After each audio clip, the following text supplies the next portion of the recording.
ഏഷ്യാനെറ്റിൽ ഇപ്പോൾ ടെലികാസ്റ്റ് ചെയ്യുന്ന സീരിയലിൽ ഏറ്റവും നല്ല അഭിപ്രായത്തോടെ മുന്നോട്ട് പോകുന്ന ഒരു സീരിയലാണ് മഴതോരും മുമ്പേ എന്ന പേരിലുള്ള സീരിയൽ.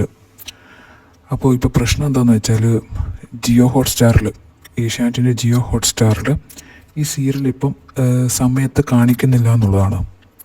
പൊതുവേ ഒരു ദിവസം വൈകുന്നേരമുള്ള സീരിയലിന് രാവിലെ ഒരു 7 മണി 8 മണിയൊക്കെ ആകുമ്പോഴത്തേനും ആ ഒരു എപ്പിസോഡ് ഹോട്ട്സ്റ്റാറിൽ വരുന്നതാണ്. പക്ഷേ ഇപ്പോൾ കുറച്ച് നാളായിട്ട് ഈ ഒരു മഴതോരും മുമ്പേ എന്ന് പറയുന്ന ഇത്രയും നല്ല അഭിപ്രായമുള്ള സീരിയലിൻ്റെ എപ്പിസോഡുകൾ ജിയോ ഹോട്ട്സ്റ്റാറിൽ വരുന്നില്ല എന്ന് വെച്ചാൽ നമ്മൾ ഇപ്പോൾ 7 മണിക്കാണ് അതിൻ്റെ ടൈമെങ്കിൽ ആ ടൈമിന് പോലും ജിയോ ഹോട്ട്സ്റ്റാറിൽ അത് അപ്ലോഡ് ചെയ്യുന്നില്ല. രാത്രി 9 മണിക്കോ 10 മണിക്കോ അവർക്ക് തോന്നുന്ന പോലെയാണ് ഈ ഒരു സീരിയൽ ഇതിനകത്ത് അപ്ലോഡ് ചെയ്യുന്നത്. വേറെ ഒരു സീരിയലിലും, ഏഷ്യാനെറ്റിൽ ബാക്കിയുള്ള സീരിയലെല്ലാം അതിനു മുമ്പേ അപ്ലോഡ് ചെയ്യുമെങ്കിലും ഈ ഒരു സീരിയലിൽ മാത്രം ആ ഒരു ടൈമിൽ അപ്ലോഡ് ചെയ്യുന്നില്ല. രാത്രി 9 മണിക്കും 10 മണിക്കും, അതായത് നമ്മൾ ഒറിജിനൽ എപ്പിസോഡ് ചാനലിൽ ടെലികാസ്റ്റ് ചെയ്ത് കഴിഞ്ഞിട്ട് പോലും ഈ സംഭവം ജിയോ ഹോട്ട്സ്റ്റാറിൽ അപ്ലോഡ് ആകുന്നില്ല എന്നുള്ളതാണ് വിഷയം. അപ്പോൾ പലരും ജിയോ ഹോട്ട്സ്റ്റാറിൻ്റെ സബ്സ്ക്രിപ്ഷൻ എടുത്തിരിക്കുന്നത് തന്നെ ഈ ഒരു സീരിയൽ കാണാൻ വേണ്ടിയിട്ടാണ്. എന്നിട്ടിപ്പം എന്താ പറയുക, സബ്സ്ക്രിപ്ഷൻ അത് എന്താ പറയുക ഉപേക്ഷിക്കേണ്ട അവസ്ഥയിലാണ് ഇപ്പോൾ ഉള്ളത്. അപ്പോൾ ഈ സീരിയലിന് മാത്രം എന്താണ് ഇത്ര പ്രശ്നമെന്ന് മനസ്സിലാകുന്നില്ല. ഈ ഒരു സീരിയൽ എന്ന് പറഞ്ഞാൽ ഇതൊരു മനോരമ ആഴ്ചപ്പതിപ്പിൽ നോവലായിട്ട് വന്നൊരു ഒരു കഥയാണ്. അതാണിപ്പോൾ സീരിയലാക്കിയിരിക്കുന്നത്. ഇതേ ടീമിൻ്റെ തന്നെ ഇതിനു മുമ്പ് മഴവിൽ മനോരമയിൽ മഞ്ഞുരുകും കാലം എന്ന് പറഞ്ഞിട്ടൊരു സീരിയൽ വന്നിട്ടുണ്ടായിരുന്നു. അതും ഈ പറഞ്ഞ പോലെ നോവൽ സീരിയലാക്കിയതാണ്. അതിന് നല്ല മികച്ച അഭിപ്രായം നേടി മുമ്പോട്ട് പോയൊരു സീരിയലായിരുന്നു.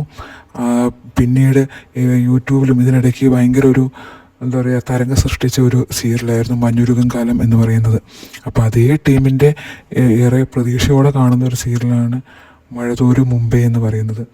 സായ്കുമാറിൻ്റെ മകള് ഇതിനകത്ത് പ്രധാന കഥാപാത്രമായിട്ട് അവതരിപ്പിക്കുന്നുണ്ട്. അപ്പം ഈ സീരിയലിൻ്റെ ഒരു പോക്ക് കണ്ടിട്ട് മൊത്തത്തിലൊരു എന്താ പറയുക ഒരു നല്ല രീതിയിൽ പോകുന്നു തോന്നുന്നില്ല ഇപ്പം ശരിക്കും പറഞ്ഞാൽ കാണുമ്പോൾ. കാരണം ഇന്നലത്തേക്ക് എപ്പിസോഡ് എടുത്ത് നോക്കിക്കഴിഞ്ഞാൽ നമുക്ക് മനസ്സിലാവും എഡിറ്റിങ്ങിൽ പോലും പാളിച്ചകളുണ്ട്. അതിനകത്ത് ഒരു മെയിൻ ക്യാരക്ടർ അവതരിപ്പിക്കുന്ന ബാലചന്ദ്രൻ എന്ന് പറയുന്ന ആൾ പില്ലോടെ അടിയുന്ന ഗണ്ണെടുക്കുന്ന ഒരു സീനുണ്ട്. അപ്പോൾ അത് തന്നെ 2 രീതിയിൽ ഒരേ സമയം കാണിക്കുന്നു. അപ്പോൾ എനിക്ക് തോന്നി അത് ഒരു സീൻ എഡിറ്റ് ചെയ്ത് കളയാനുള്ളതായിരുന്നു എന്ന് തോന്നുന്നു. അപ്പോൾ അത് തന്നെ സെയിം റിപ്പീറ്റേഷനിൽ 2 രീതിയിൽ കാണിച്ചിട്ടുണ്ട്. അപ്പോൾ എഡിറ്റിങ് പോലും ഒരു കറക്റ്റ് രീതിയിൽ നടക്കുന്നില്ല. ഇതാരും എന്താ പറയുക റീചെക്ക് ചെയ്യുന്നു ഇല്ലയെന്ന് തോന്നിയ പോലെ ഇടുന്ന ഒരു പ്രവണതയാണ് കാണുന്നത്. അപ്പം ഈ സീരിയലിന് അത്ര വലിയ ഇമ്പോർട്ടൻസ് ഈ ടീം ഏഷ്യാനെറ്റ് ആണെങ്കിലും ഒരു ടീം കൊടുക്കുന്നില്ല എന്ന് എനിക്ക് തോന്നുന്നു.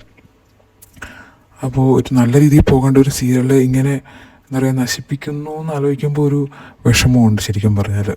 പിന്നെ ഒരു കാര്യം എന്ന് വെച്ചാൽ ഇതിൽ മെയിൻ ക്യാരക്ടർ അവതരിപ്പിക്കുന്ന നികിത തമിഴിൽ വേറൊരു സീരിയലിൽ അഭിനയിക്കുന്നുണ്ട്. അപ്പോൾ ഇത്തരത്തിൽ തമിഴിലും മലയാളത്തിലും കൂടി സീരിയലിൽ അഭിനയിക്കുന്ന ഒരു ഇഷ്യൂ വരുമ്പം മെയിനായിട്ട് ഭയങ്കര പ്രശ്നം വരാറുണ്ട്. ഇതിനു മുമ്പ് ഏഷ്യാനെറ്റിൽ തന്നെ ചെമ്പനീർ പൂവ് എന്ന് പറഞ്ഞ സീരിയലിലും ഇതേപോലെ ഒരു പ്രശ്നം ഉണ്ടായിട്ട് നമ്മുടെ നായിക കഥാപാത്രം അവതരിപ്പിക്കുന്ന ആളെ മാറ്റുകയാണ് ചെയ്തത്. അപ്പം ഇവർ 2 ഭാഗത്തും തമിഴിലും മലയാളത്തിലും കൂടി അഭിനയിക്കുമ്പോൾ ഭയങ്കര ഡേറ്റിൻ്റെ പ്രശ്നങ്ങളും കാര്യങ്ങളൊക്കെ വരുമ്പം സീരിയലിലെ എന്താ പറയുക വേണ്ടാത്ത ലാഗും കാര്യങ്ങളും ഒക്കെ വരുത്തും ഇവർ. ഒരു ഡേറ്റ് ഇഷ്യൂ, ഒരു ഷൂട്ടിൻ്റെ പ്രശ്നങ്ങളും അങ്ങനെയൊക്കെ. അതൊക്കെ ഇവിടെയും ഈ സീരിയലിലും അങ്ങനെ പ്രശ്നമുണ്ടോ എന്ന് അറിഞ്ഞുകൂടാ. അതുകൊണ്ടാണോ ഇങ്ങനെ. എന്നാലും എപ്പിസോഡ് ഔട്ട് വന്നു കഴിഞ്ഞാൽ എന്തായാലും ജിയോ ഹോട്ട്സ്റ്റാറിൽ അത് വരേണ്ടതാണ്. അല്ലെങ്കിൽ വിചാരിക്കാം വേറെ എന്തെങ്കിലും ഇഷ്യൂ ആണെന്ന്. പക്ഷേ എപ്പിസോഡ് നമ്മൾ ചാനലിൽ വന്നു കഴിഞ്ഞാൽ എന്തായാലും അത് ഹോട്ട്സ്റ്റാറിൽ വരേണ്ടതല്ലേ. അപ്പോൾ അതെന്താ ഇവർ ശ്രദ്ധിക്കാതെ എന്ന് അറിഞ്ഞുകൂടാ. സബ്സ്ക്രിപ്ഷൻ എടുത്തവരെയൊക്കെ വിഡ്ഢികളാക്കുന്ന ഒരു രീതിയാണ് കാണുന്നത്.